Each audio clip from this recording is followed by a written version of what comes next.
अपने देश में स्वाकृति वैक्सीन पहली बार अन्य देशों को देगा अमेरिका। बाइडेन का नया बयान। अमेरिका पहली बार अपने देश में स्वाकृति वैक्सीन अन्य देशों को देगा। राष्ट्रपति जो बाइडेन ने सोमवार को ऐलान किया है कि अमेरिका जून के अंत तक अपने यहाँ स्वाकृति वैक्सीन की करीब 2 करोड़ डोज अन्य देशों को देगा। कॉल जो बाइडेन दुनिया का कोई भी देश अमेरिका से ज्यादा वैक्सीन विदेश नहीं भेजेगा। अमेरिका की फाइजर और BioNTech, Moderna, Johnson and Johnson और एस्ट्राजेनेका की वैक्सीन देने की योजना है।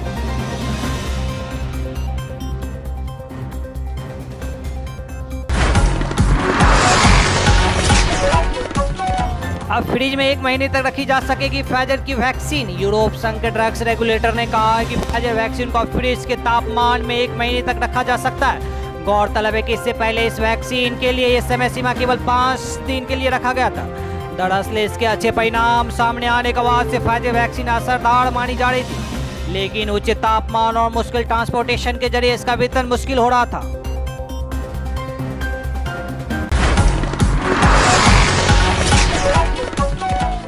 भारत में कोविड-19 से दर्ज हुई दुनिया के अब तक की सर्वाधिक 4,529 दैनिक मौत।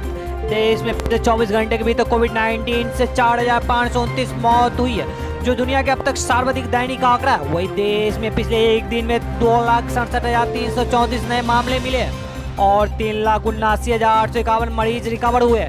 भारत में सक्रिय मामलों की संख्या 32,26,719 है और अब तक कोविड-19 से कुल 2,83,248 मौत हुई है।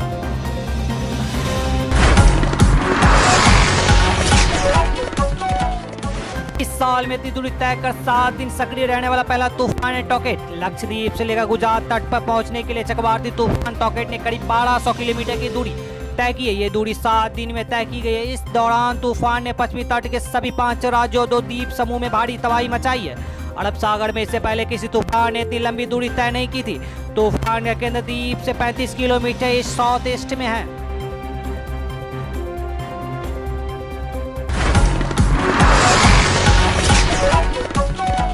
महामारी की दूसरी लहर में देश भर में हुई 270 डॉक्टरों की मौत। आईएमए रिपोर्ट के अनुसार देश में कोरोना महामारी की दूसरी लहर आम आदमी नहीं बल्कि अपनी जान पर खेलकर संक्रमित का उपचार करने वाले डॉक्टर पर भी कार बनकर टूट रही है।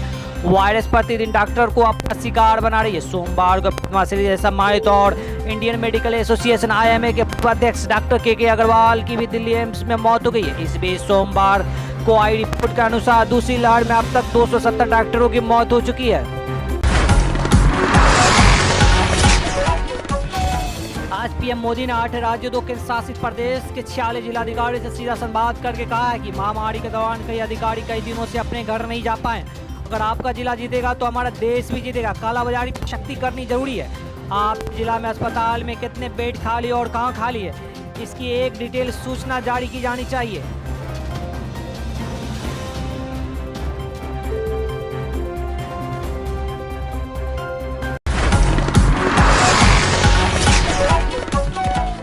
कोरोना के चलते पति को खोने वाले विधवाओं की मदद के लिए कोरोना ने शुरू की एक पहल। मंगलवार को करीना ने अपने आधिकारिक इंस्टाग्राम हैंडल पर बताया कि उन्होंने कोरोना के कारण अपने पार्टनर को खोने वाले विधवा महिलाओं की मदद के लिए एक पहल शुरू की है। इस पहल का नाम covidwidows.in रखा गया। इस कार्यक्रम को एक अच्छे दृष्टिकोण के साथ डिजाइन किया गया। इसके जरिए कोरोना काल में अपने पति को खो देने वाले महिलाओं को काउंसलिंग, नौकरी का अवसर और अन्य जरूरी सहायता दी जाएगी।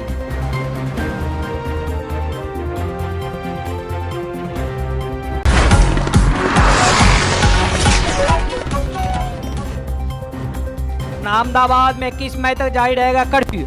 बढ़ते मामलों के बीच उड़ीसा सरकार ने बड़ा फैसला लिया। उड़ीसा सरकार ने ऐलान किया है कि राज्य में 19 मई से 1 जून तक सुबह 5 बजे तक लॉकडाउन लगा रहेगा। इतनी ही नहीं, कोविड-19 के दौरान लॉकडाउन में ज्यादा सख्ती होगी।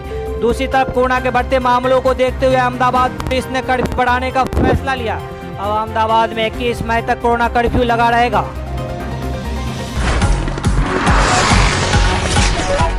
इलाहाबाद हाई कोर्ट ने कहा है कि उत्तर प्रदेश के गांव में राम भरोसे है स्वास्थ्य व्यवस्था। इलाहाबाद हाई कोर्ट ने सोमवार को सख्त टिप्पणी करते हुए कहा है कि उत्तर प्रदेश में गांव, कस्बे और छोटे शहर में स्वास्थ्य व्यवस्था राम भरोसे है।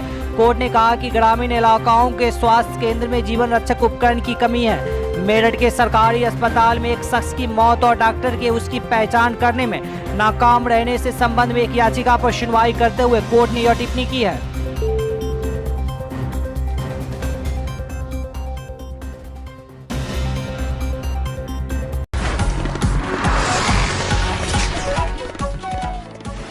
बिहार में अररिया जिला के जोगवान स्थित इस्लाम बॉर्डर पर भारतीय नागरिकों और नेपाली सुरक्षा कर्मियों के बीच जमकर मारपीट हुई।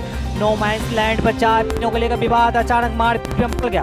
दरअसल बॉर्डर पर सख्ती बरती जा रही थी, तब ये बवाल हुआ। नेपाली पुलिस ने लाठीचार्ज किया और गुस्साए लोगों ने नेपाली पुलिस पर जमकर पत्थरबाजी की। फिलहाल एसएसबी तैनात हुए, आना जाना भी बंद हुआ।